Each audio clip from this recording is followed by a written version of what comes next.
Hello, Gage. How are Hello, how you? you doing? Good, good. I'm happy because we just finished the first cupping here at Salmon launching Ippon, right? Yes, yeah. Um, but before we get into coffee and roasting and all those coffee questions, I wanted to ask you about dropping school to pursue coffee. Yeah, So so tell me about it. I mean my background is in music. It goes back to when I was 8 years old and I started learning to play the trumpet. Um, I did more things with like brass instruments throughout my teenage years, but then I started picking up more pop instruments, and I ended up going to university to study music production and music business, hoping to maybe get a career in either music production or even music journalism. But throughout this time, I had this like interest in coffee as well. So while I was in university wanting to pay bills, I was continuing to find jobs in specialty cafes. This kind of kept snowballing. I kept wanting to work in the best cafes in Manchester, um, until eventually um, my business partner Alina said, like, hey, like, I want to open a coffee bar. Do you want to come and join this? And we go as like a like business partners. And I hadn't thought about anything else. This was, by the way, during my second year of uni, just at the start of my second year of uni, I should say. I immediately said yes without really thinking about anything else, like how would it work, or what is my future with music. And then from there, we kind of spent the next few months planning and then launching the Sail Moon Coffee. That's interesting. So it started off with like it being a like a little bit of a side passion to mine. But once I had the opportunity to pursue it properly as a career, I it felt kind of just right to do at the time, and then figure out the rest of it later, like what I do with uni. So the initial plan was that I would do it side by side, but I found very early on that this place took too much of my time, and I decided to let university go. Yeah. That's gonna lead me to my first question, but before I just jump into that, do you remember the day or the moment that you said, "This is it. I'm gonna not pursue music, which I believe that you loved, and I'm gonna go for coffee." Like, 'cause I mean, I'm making an assumption here, but music has been part of all your life, Yeah, and yeah. As far as I coffee, can remember, coffee was that not throughout your life, or was it at what point? I actually used to not like coffee when I was younger. It Okay, wasn't until my later teenage years that I started. But it was I had never had proper coffee before. yeah, So yeah, when people say, "Oh, coffee," they normally mean, like in the UK, they mean instant coffee like yeah, Nescafe. And so I tried that when I was like 12, and yeah. I went, Burned lots of sugar. I was like, "This is disgusting. I'm never going to try it again." Um, and then it was actually because of music that I found my love for coffee. Because my music teacher backstage for all of our school concerts, he would be like, "Okay, I'm going to show you guys how to make a proper coffee." And he brought this dark roast pre-ground coffee and a French press and some brown sugar, and he was like, making himself. And to me, it was insane. It was like this whole ritual around coffee, and that was like one of my that and going to my grandma's is like my earliest exposure to it being like a um, like it's not being this granules in a jar, but it's like you brew it properly, and even if it's a very simple brew method. But I can't really remember when I decided to go, okay, that's enough of music. It was, and I can like it's time to go into coffee. I think it was more of like a I knew that I can always go back to music as a passion. I can make it at home. I can keep playing music, but I don't need to pursue it as a career anymore. So if anything, there was this almost like relief that I could keep this passion of mine that I've had my whole life, but then pursue something that I'm passionate about. That's beautiful. Fast track, drop school, start Mm. Salmon.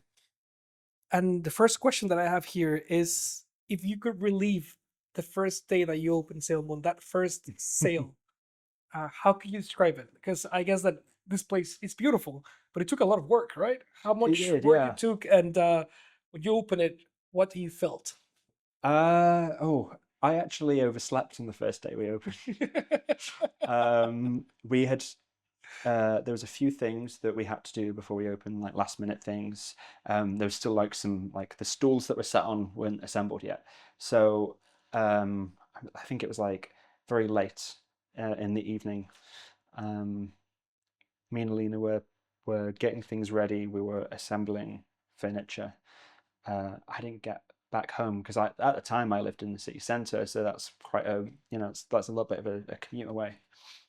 I didn't get back until, if I remember right, maybe 2 a.m. Okay. and I hardly slept. And then when I did sleep, I had overslept the opening. So I woke up maybe half an hour after the shop had opened. I looked at my phone, panicked.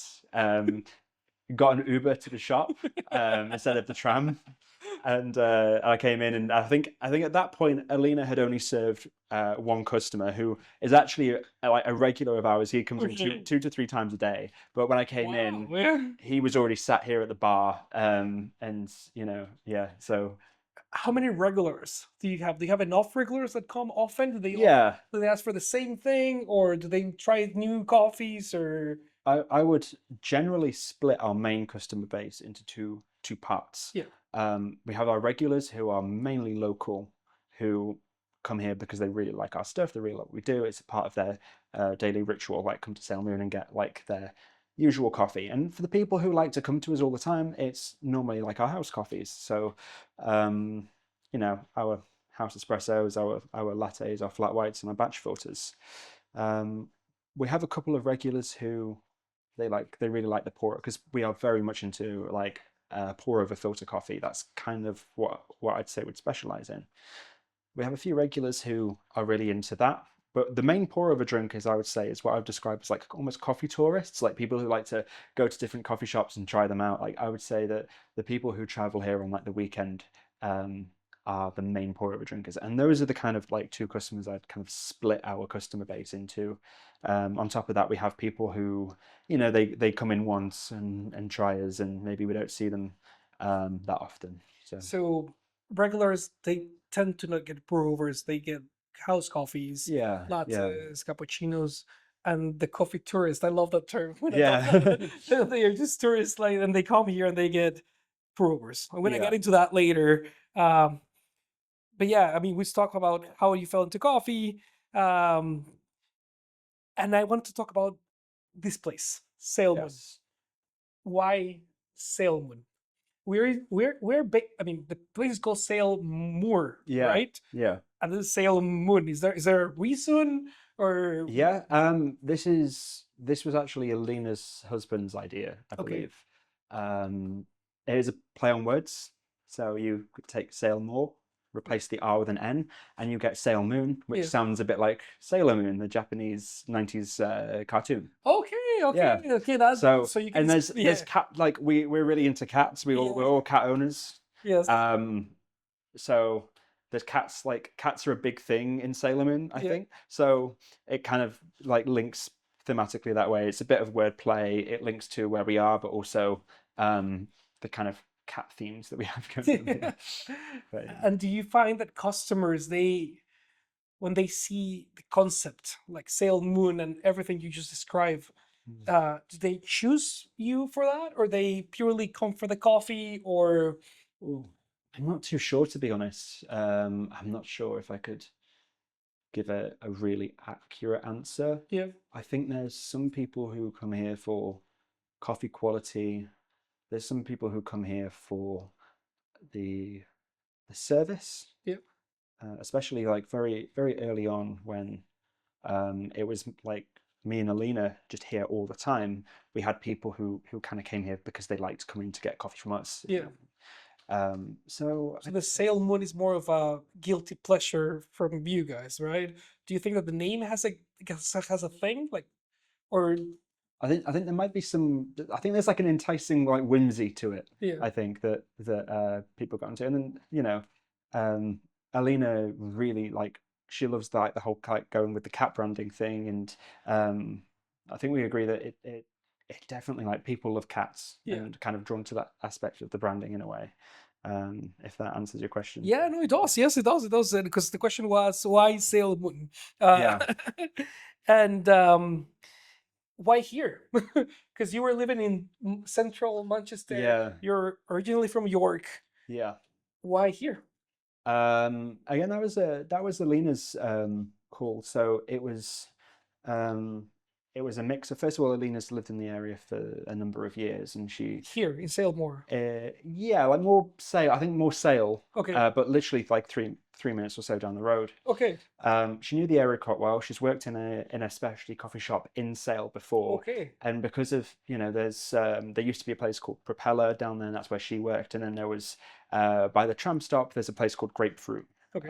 which is a really wonderful kind of like coffee hatch. Okay. Because Sale has been kind of primed for specialty coffee, we thought, we can open a shop there, and people, it's like specialty coffee isn't a new alien concept to them. Like there is Okay. that introduction of those others. So that was Alina's thought process really. But she also managed to find this unit uh, that was going to be available, and she thought it was the perfect space.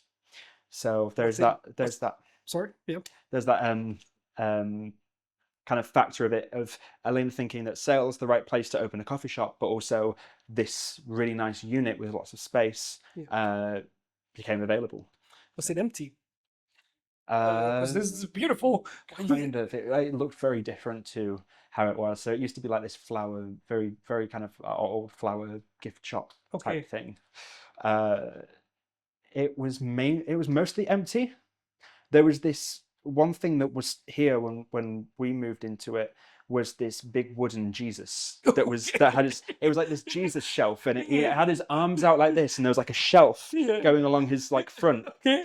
And it was the weirdest thing, and it kind of like lived outside for a little bit before we before it went.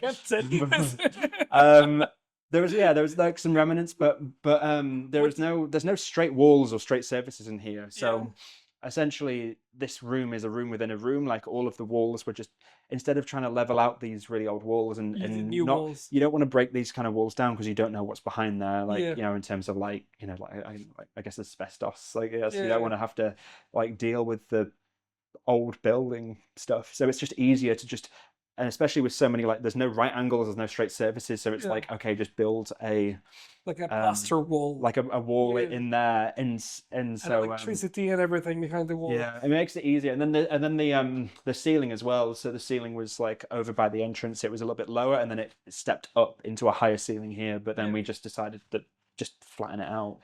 That must have been worked. expensive. All of that, because basically you redid the whole thing then. Think it would have been cheaper than trying to just tear down The whole thing. Yeah, we were tearing down. There might be still a time lapse on our socials somewhere. We tore down all the wallpaper, and there was like these really bright teal tiles Okay. all over the wall, and I'm not too sure, but I would imagine that trying to redo it. completely do that would would be have more been- expensive than throwing up plaster. But I'm not too sure Yeah. about that part of it. And in terms of creating the concept, do you had the idea of the place before you start doing it, or it just came to you guys while you were doing it? Because like I guess that you placed the walls, but you thought of the color before doing the walls, Yeah. and you kind of knew where everything was gonna be. Yeah. We knew we wanted the place to be quite experience focused, like a more experiential coffee shop than just somewhere that just hands out drinks, Yeah. essentially. Because Alina had been thinking about this for a while, so when we had our first meeting, there was a few things where she'd already done some research and gone like, look, I think we should go this kind of direction here, and we kind of built on that. Going for like opting for stuff like an enormous bar as well. Yeah. Like when we were telling the builders like, hey, we want this really big bar, they were scratching their heads and going, well, if you only need this much space. If you get rid of this, you could put like 3 more tables in there. And we thought, well, no, like this is like, as you saw with the cupping that we did earlier, it's like such a wonderful space to have like a cupping beautiful. Yes. all around there. So we kind of we kind of Oh, we had a vague idea for aesthetics. I mean, Alina loves the all black yeah. kind of stuff. It's why we have so many black devices, black machines, and everything. And um, yeah, like we knew thematically that we wanted it to be a place of like mindful coffee drinking, slow service, and that sort of thing. So the rest kind of fell into place after that. Salmon done. Like you drop Mm. off school, pair up with Alina, you fix the unit. Were you with her while, or she did the fixing of the unit before you got in, or Yeah, so in I what think she'd already signed the contract for the place before you jumped? Yeah, she brought me into it. yeah, Um, but then it was not. I think yeah, if I remember rightly, she'd already got the place, yeah, and she just needed someone to be a business partner. She didn't want to do it alone. yeah. Um, so yeah, like after that, it was she already had some builders in mind, I think. There was some aesthetics that I think she already had um, that she really wanted to zone in on, um, and then it kind of went from there. And you were here, finished, start serving, start working. Hmm. When did Ippon became inevitable? When did you thought you needed to roast coffee? Roasting was something that we always, from day one when we started having meetings about what this business would be, roasting was always in there. Okay, Um, okay, so, but where this kind of goes off though, like it goes off rails, is it's what the roasting part of the business looks like now is very different to how we initially planned. So initially it was just going to be like Sale Moon Roastery. yeah, So it would be, all of the bags, all of everything that we roast would be failed one. under Sale Moon. Um, However, it was shortly, and when we put everything in motion at the start of this year to um, roast coffee um, under the business, the idea was still let's do under Sail Moon. But then we had another we discussed it a bit more, and we felt like this is like even though people do know about us in other cities and everything, and people do it's not an entirely local business. We felt like Sailor Moon was supposed to stay quite local. So Sailor Moon we will always be Sailor Moon. We would never open a Sailor Moon in say the city centre or in Yeah, Liverpool or London. It would always be like Sailor Moon is the iteration of it that you see now.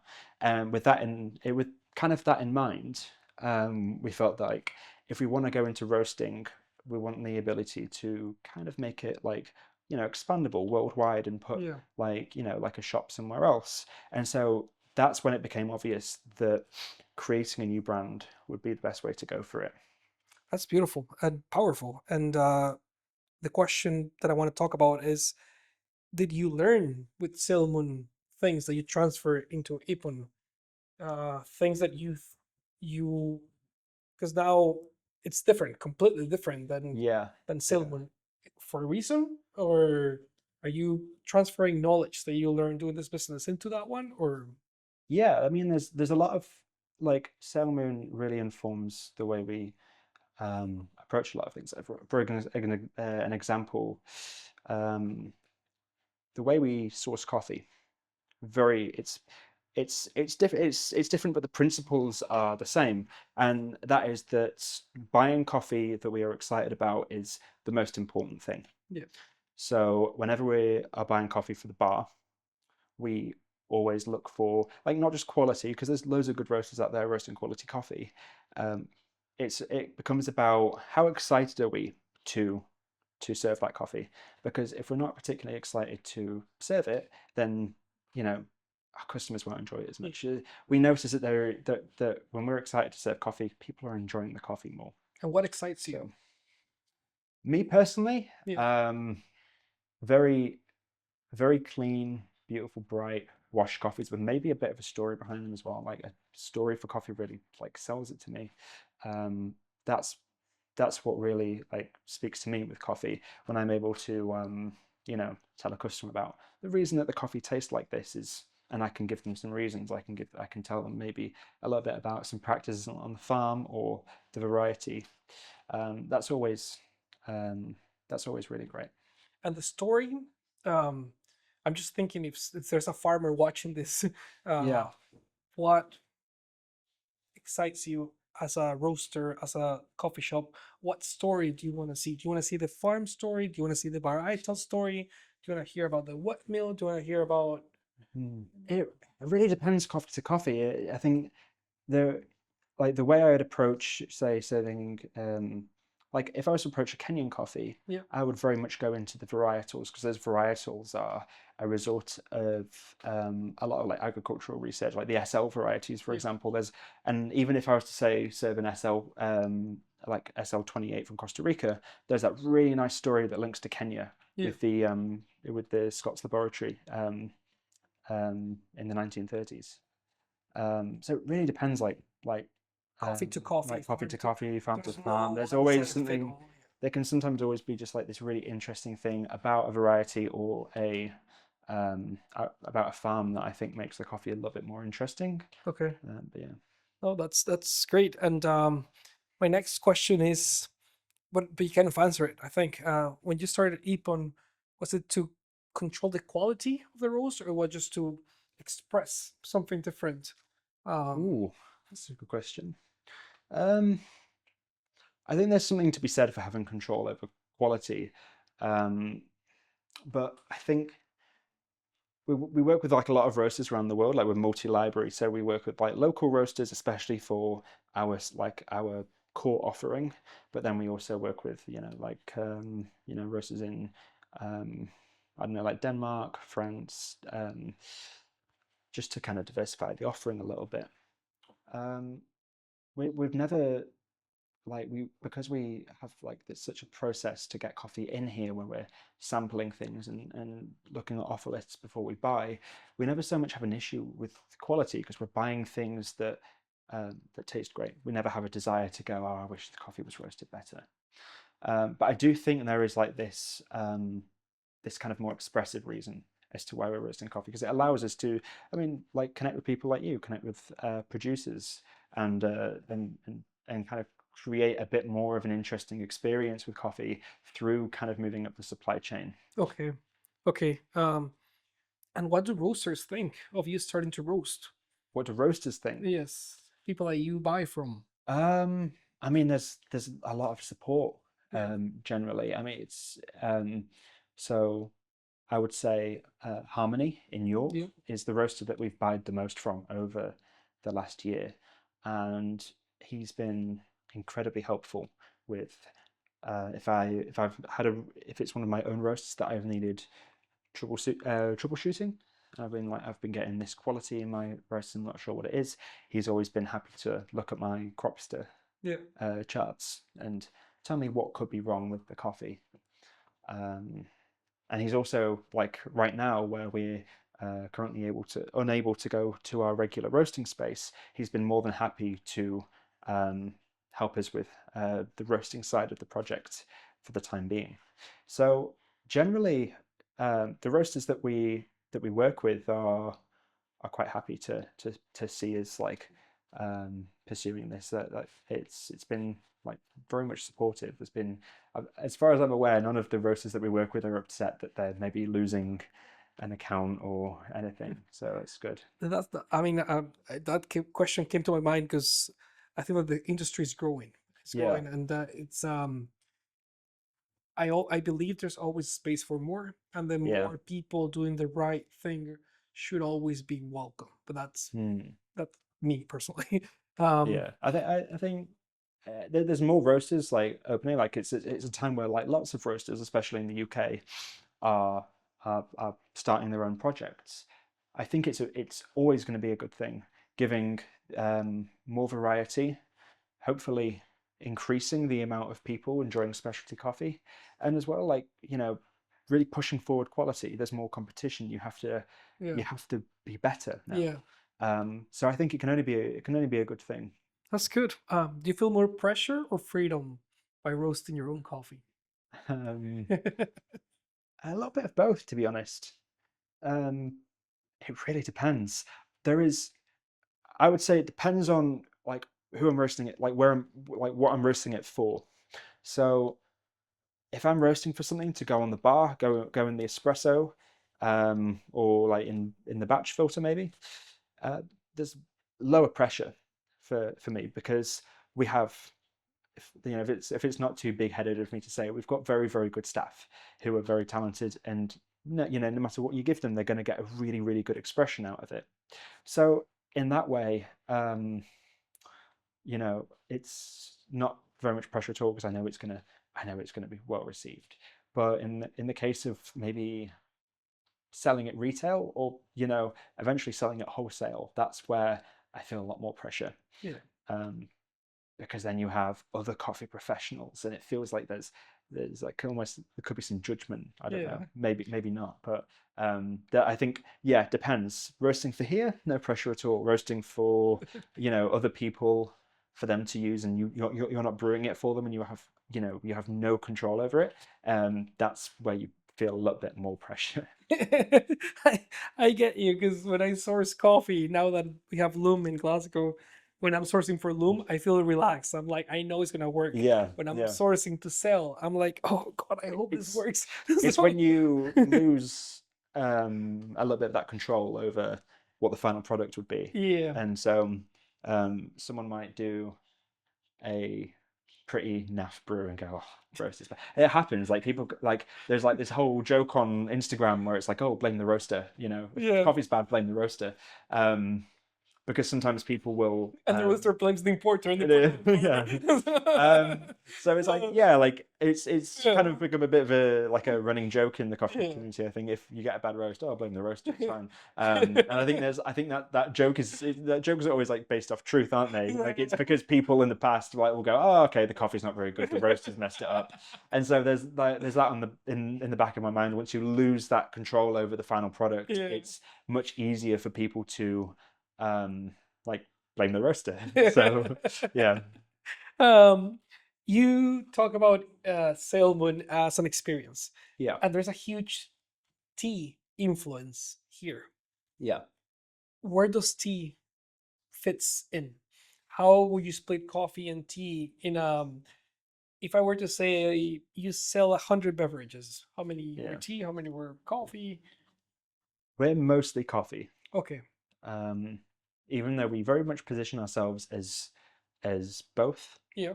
Um, Both me and Aline's background are in the coffee industry, even though we both have a very keen interest in tea. Alina maybe a little bit more than me, um, but I would say specialty coffee is more popular in this country than those single origin like loose leaf teas, like the tea equivalent of specialty coffee. That's very interesting because the UK has been built on the tea culture, right? Yeah. So would you say that's a younger generation, that's an older generation, or as a whole, the whole um, preference is shifting? Um, I'm not sure. I think the UK has really deeply ingrained tea culture Yeah. because everyone, it's like the number one consumed Yeah. beverage in the UK. But everyone's perception of tea is what you get at the supermarket. It's the Yorkshire tea, Tetley's, PG Tips, Yeah. the bag that you sling in a cup, you put boiling hot water over it, milk, sugar, give it a good stir, Yeah. and that's tea to most of the people in the UK. And when you're trying to introduce specialty tea, um, you're giving them this very unfamiliar product. Coffee hadn't been popular in the UK before the specialty boom Okay. started.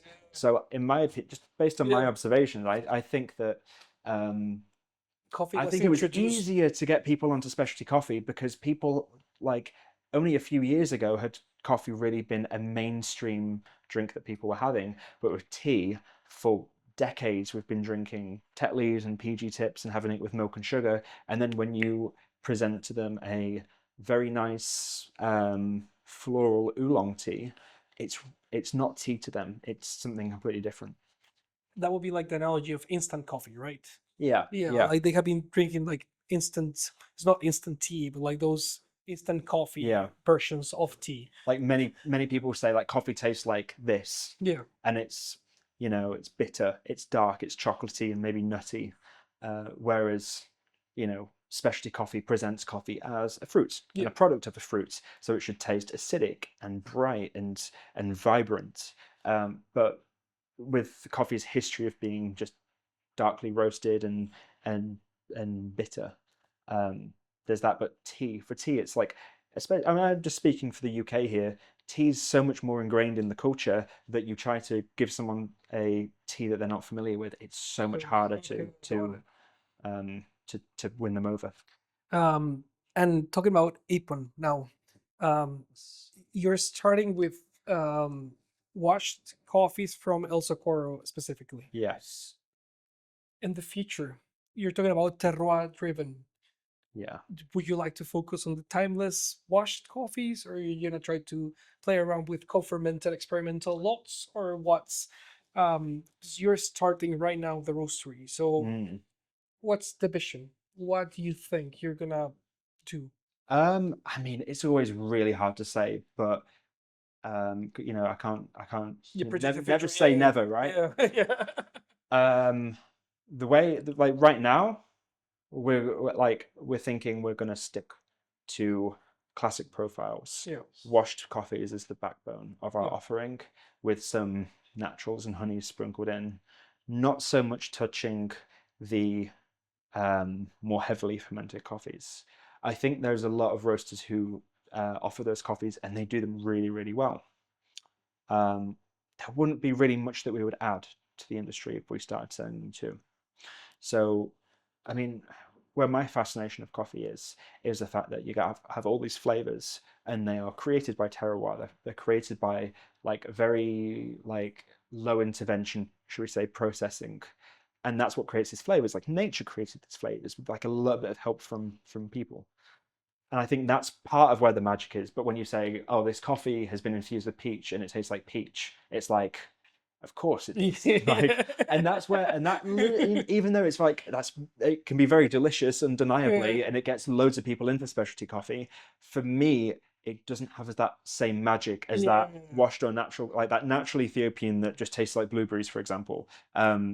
That for me is like magic yeah, because, like, what do you mean this is a naturally occurring flavor? yeah. So I think for the time being, we're looking at mainly washed coffees, but there's some naturals we have planned as well. So Classic processes, basically. classic Honeys, processes, natural, washed. whatever. Like I think if we find a producer who's really really into a particular processing style, we'll go for that. So one farm in Bolivia that we're going to be working with this year, um, because of the way we're sourcing it through another person. Yeah, So when I met Daniela Rodriguez in World of Coffee this year, I expressed interest in like buying their coffee, and she said, "Well, I'd recommend talking to Roland, who does the green buying for Ozone, yeah.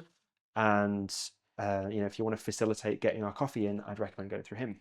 So after speaking to Roland, he said, "Like, look, the best way this might work is when I'm on my origin trip to Los Rodriguez next month, give me a list of what you're looking for from the farm, and I will see what kind of coffees they have." And even though I said, like, look, we're looking for these washed varieties, he came back and said, they're focusing on natural processing this year. It works best um, with the uh, with the harvest. We've got you these, we've found you these really clean, naturally processed varieties, and we're like, great, brilliant, because it's what it's still a terroir forward flavor, and it's what the producer has found is yielding the best results. And so rather than going, oh well, no, it's not washed, it's like, okay, well we'll go for it because it's And the idea is for Ozone to import it and you buy it from them. um I believe, because it's still I think from her understanding, it's almost like sharing a container. Yeah. So Okay. Got it. um Yeah. it'll be there are some of the more like classic stuff we're buying from them, but then Yeah. um in terms of the micro lots that we have, we are kind of buying that from the farm, paying the importer, but sharing that The container container. space. Yeah. Yeah. Yeah. That makes um sense. Yeah.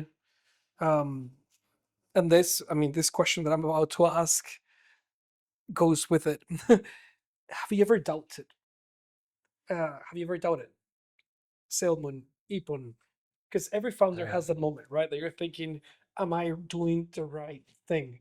Should I be pursuing this or not?" Because it's very it's beautiful to see the Yeah, store. It's yeah. beautiful to see this, but what have made you doubt? Um, I never doubt or regret um, going into this, and I never doubt and regret doing it kind of very much the way we do it. Sometimes there'll be kind of decisions that I'll make where I will very much regret them and want to just revert back. So I mean, um, it's really hard to say. Like normally, like it's the benefit of having like two people doing Yeah, business rather than one is that doubts can be like alleviated really weirdly because yeah, sometimes you just get in that like maybe it could be a bad day or a bad week yeah, and you think what if we're doing this wrong, and it's always great to have that other voice of reason. We do it to me and Aline do it to each other, so yeah. we are each other's voice of reason. Where sometimes one of us will say, "I really doubt this decision we've made," and the other person will either agree or Disagree. disagree. Very early on, one thing that we did kind of reflect on and change is we had this more robotic service style, but then we found that with the clientele, with where we are um, located, it just worked to have this more natural, casual service style. Whereas before we were like going for this way more robotic thing. So there's like sometimes where it's not so much doubts, but we kind of try something and sometimes it works, sometimes it doesn't. Which I think is just really important. Is and it's where we're at with Ippon is we're just trying what works and seeing it. Maybe it works, maybe it doesn't. Um, we'll see how it goes, and then we'll change it later if needed. Do you recommend doing a coffee shop with a partner? Yeah, Oh, yeah. you end up being better at different things, or in ideal world, you're both really good at different things. Um, Alina is really good at making sure the business stays open. Um, Stuff like being financially savvy and Yeah. taxes and bills, like managing all of that.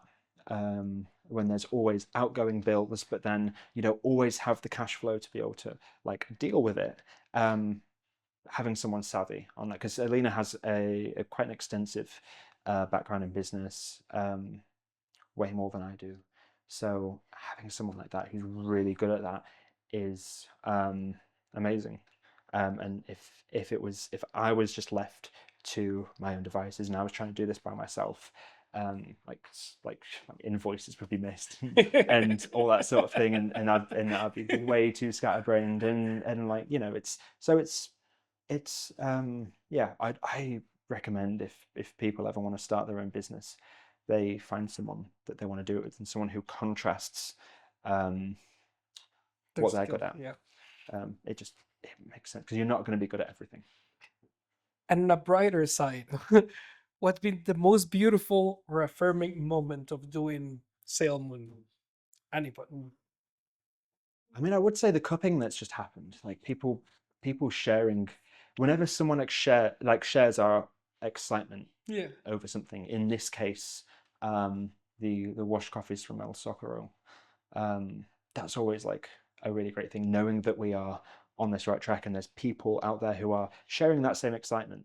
Because the way we do it is, as I kind of told you earlier with how we source coffee, is we look for what excites us first. Like that's the most important thing. What coffee excites us before we're looking at kind of like quality and all that sort of thing. Are we really happy to have this in our business? And so normally it's a matter of like finding those people who share that same excitement. When we do find those people, like today, when people getting really, sharing this excitement over these like, really nice washed coffees that we've got from you, that's the most affirming thing because it shows that it's like that reminder that there's people that share that same passion. Because day to day on a coffee bar, you see all sorts of people. You find there's people who just want to have a chocolatey house espresso in their latte, or there's people who want that really funky co-ferment that we don't really have on the menu. Sometimes it's easy to forget that those like-minded people exist sometimes. Okay. So having those like moments like today where we have all these people in the room and they're all excited about this same coffee is like amazing. That's great. um, and well, I'm gonna start closing it, but what do you think would be success for Salmon or Ippon? How do you envision that? How in the future, what will be enough? Um, I mean, it's really hard to say. I think getting this, having the business go over the 5 year mark would be incredible. Um, Having it so it's like incredibly like at least self-sustaining um, would be just an absolute dream where the future and the longevity of the business is more guaranteed. That would just be amazing, especially in like the current kind of economic climate. Just having that security is just really lovely. I would love to have a shop for Ippon. I think having a shop for Ippon would be, um, and our like owning our own roasting space as well Yeah. would be. I mean, because there's never an end goal. You always want to add extra things. You always want Yeah. to develop it. But I think if we're at the point where we had our own roastery, had our own Ippon shop, um, that would be for me uh, the goal, the success, really. Um, I would but love if you yeah. see this episode in 5, 10 years and you're sitting there. All 5, 10 years, and it's all burnt to the ground, and yeah, No, yeah. yeah, that'll be fine. But yeah, yeah. I think just growing the business to where it's sustained would be incredible already, because that's such a privilege for a small business to have. Like, where it's at a point where it's just secure and Yeah. it can keep surviving. Um, but yeah, ultimately having that roasting space, having that special coffee shop that just does our own coffee, would be for me the best thing in the world. And what kind of impact do you hope to have on the industry, on your peers, on your guests? What do you want them to think of you? Like, what do you want to be remembered for? Um, I think because we want coffee to be, and it's why we started Sail Moon, and it's what we're following through with Epon, is like coffee being that kind of experience, right? Not just being that, that paper cup of caffeinated beverage. So I think the impact would be to help really propel appreciation for coffee as a botanical, the same as wine, the same as tea. Um, have it like have grow that kind of perception of coffee. That would be the impact that I would personally want to have on the industry, at least on the consumer side, anyway. And to close, Gage, do you want to tell something to the people that are watching this? Um, one piece of advice to anyone that is listening. The podcast is called People and Coffee. So, Yeah, I mean, I've already said like if you're wanting to do this, especially on a business level, like um, find someone to do it with, but also just ask loads of people questions. Like, don't be afraid to ask questions. My coffee career has been built on just asking people loads of questions. When I first moved to Manchester, I started asking this one. It was where Alina worked actually. I started asking the head of coffee there. Loads of questions um, about brewing, because I wanted to learn how to brew better. And eventually I started working there, and that's where I met Alina. And it was just through just asking loads of questions. There's no real stupid questions. And even though people say that the industry is full of like gatekeeping information and everything, the right people are always really, really eager to share their knowledge. Like, everyone really, really wants, it's human nature. People really, really want to be helpful. So asking loads of questions with people because there's people who have 10 years of experience at this point now, and decades of experience, finding those people and just pestering them and going like, can you show me how to brew better? Can you show me how to roast better? And how do you do this? I think is the most important thing. and to finish, to close, how can people talk to you if they want to ask you a question? How can they find you? Through Sailmoon, through Ippon, Through through through both really. Either one. Like, we have a big like kind of social media presence. I think with the coffee industry, Instagram is maybe the most helpful online tool that you can have. I think I've heard some people call it the LinkedIn of coffee.